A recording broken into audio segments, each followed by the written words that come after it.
Beleza, bom, continuando aqui agora na nossa Flexbox, né, a gente está entendendo como que o Flexbox funciona e como a gente usa essa caixa flexível, né, como que a gente usa toda a flexibilidade dela a nosso favor, tá? Se você é designer e chegou nesse curso, você deve estar um pouco acostumado com isso aqui, tá? Você deve estar pensando na sua cabeça, nossa, isso aí é igual aquela ferramenta de align, né, ou de alinhamento do Illustrator. Sim, é muito parecido. Se você também é designer e você mexe aí no Figma ou no próprio Adobe XD, eu acho que o XD também tem isso, ele lançou na última atualização dele, então é muito recente, lançou inclusive essa semana, né? Então eu acho que se você usa só o VS Code você não vai saber disso. Mas no Figma, ele tem a ferramenta que chama Auto Layout, tá? E o Auto Layout, ele foi basicamente inspirado aqui pelo Flexbox, tranquilo? Então se você usa essas ferramentas, você deve estar aí pensando, poxa, Flexbox parece o Auto Layout, ou então parece a ferramenta de align, né, de alinhamento do Illustrator. E sim, parece mesmo. E a gente vai continuar explorando aqui agora. Bora lá? Aqui é o seguinte, então. A gente tem outras formas de alinhar ou justificar os nossos conteúdos, tá? O Align Items, basicamente é isso, tá? O que você vai mais utilizar é Flex End, Center, esses dois a gente já viu na aula anterior, ou o Flex Start, que é o padrão. Então, se você colocar o Flex Start, você vai forçar, né, esses elementos a voltarem a alinhar aqui ao topo no eixo perpendicular, beleza? Outra coisa que a gente pode fazer aqui, ó, e agora sim começa a ficar interessante, no Justify Content ainda, tá? Então a gente só viu Flex End e Flex Start. A gente pode fazer, lógico, o Center, tá? E aí o Center não tem a palavra Flex, tá? É só Center mesmo. A gente pode fazer o Center e a gente vai alinhar então os nossos blocos ao centro, legal? E aí o que ele faz? Ele calcula então o espaço que tem dentro dessa caixa flexível e distribui, tá? Ele fala assim, ó, se você quer alinhar ao centro, o espaço que está sobrando, ou seja, aquele espaço que antes estava aqui no começo ou aqui no final, agora ele dividiu em dois para poder centralizar os nossos elementos filhos, tranquilo? Tem outra propriedade que é interessante agora, que chama então Space Evenly. O que é o Space Evenly, tá? Eu vou atualizar aqui agora e você vai entender. Ele vai adicionar um espaço, tá? Dos dois lados desse elemento aqui, tal, ou na verdade, não dos dois lados do elemento. Ele vai pegar o espaço que está sobrando e vai adicionar tanto aqui do começo quanto no intervalo ou entre, acho que fica mais fácil falar, entre cada elemento, tá? Então esse aqui é o evenly, tá? Ele vai simplesmente distribuir aquele espaço que estava sobrando entre cada elemento e ele também vai adicionar aqui no começo e aqui no fim. Então o mesmo espaço que tiver aqui entre cada elemento, ele também adiciona no comecinho aqui e no fim, beleza? Diferente do evenly, tá? Do space evenly, tem o space between, que é o que eu mais uso inclusive, tá? E o space between, a única diferença é o seguinte, ele vai adicionar só internamente, ele não vai adicionar aqui do lado de fora, ou seja, no começo e no fim de cada row, ele não vai adicionar espaço, ele só vai adicionar entre os elementos, tá? E aí, se eu atualizar, então, ficou o espaço entre os elementos. Legal? Então isso aqui é uma mão na roda quando a gente quer alinhar elementos e tal. Mas tem um problema. Se eu adicionar mais dois elementos aqui, olha só o que vai acontecer, tá? Eu vou voltar aqui no nosso index, então, e vou adicionar o 7 e o 8.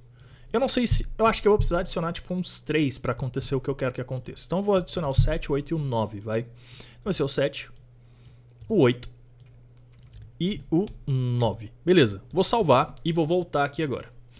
E olha só o que aconteceu. Brunão, por que aconteceu isso? Por que ele transpassou a nossa caixa? Bom, ele transpassou a nossa caixa porque falta uma propriedadezinha também que a gente precisa adicionar ali, que é o seguinte, tá?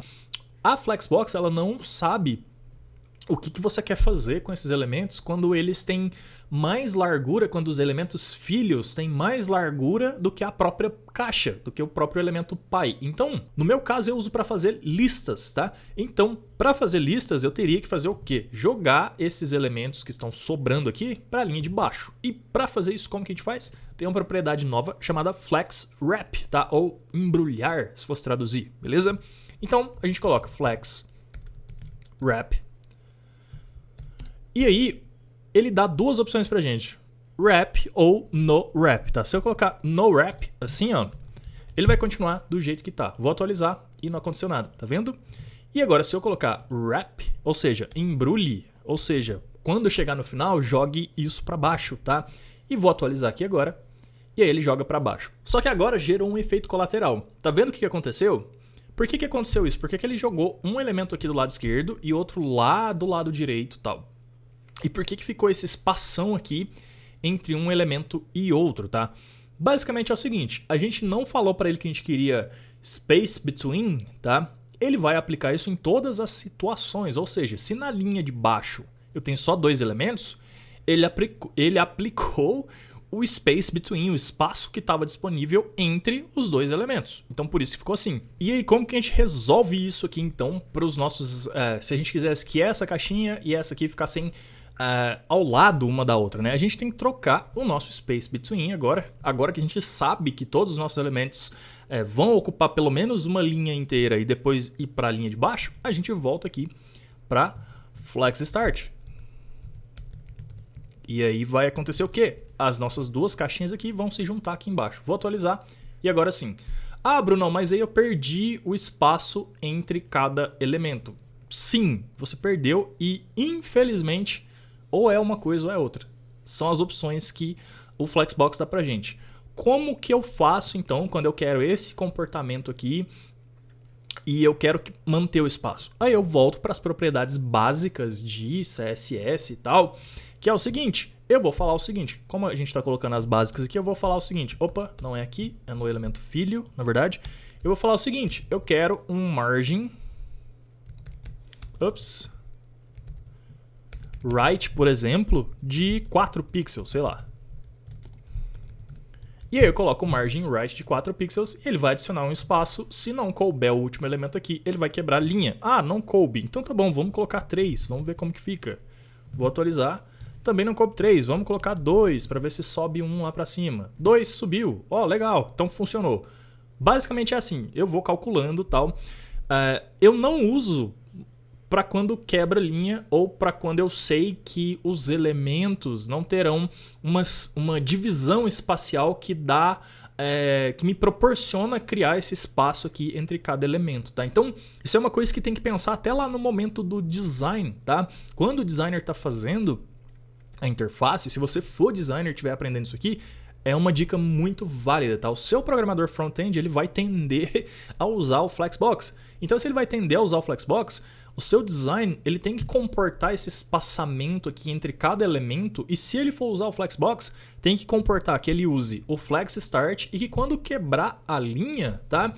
Que exista a possibilidade então dele deixar um espaço entre cada elemento proporcional. E aí, por exemplo, eu coloquei 3 e dá pra gente ver aqui que no último tal sobrou mais do que os outros. Só que se eu colocar 4, aí esse aqui quebra a linha. Então é esse cálculo do quanto vai ser necessário ou quanto ficaria bom para todos ficarem alinhados aqui que a gente tem que fazer como designer, tá?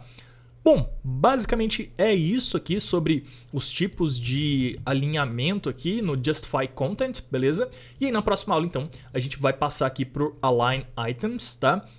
A gente vai ver algumas coisinhas mais de Align Items, que é no eixo, né, perpendicular aqui e tal, e a gente vai ver como controlar um pouquinho melhor também esses elementos no eixo perpendicular, belezinha? Então é isso, te vejo na próxima aula. Valeu!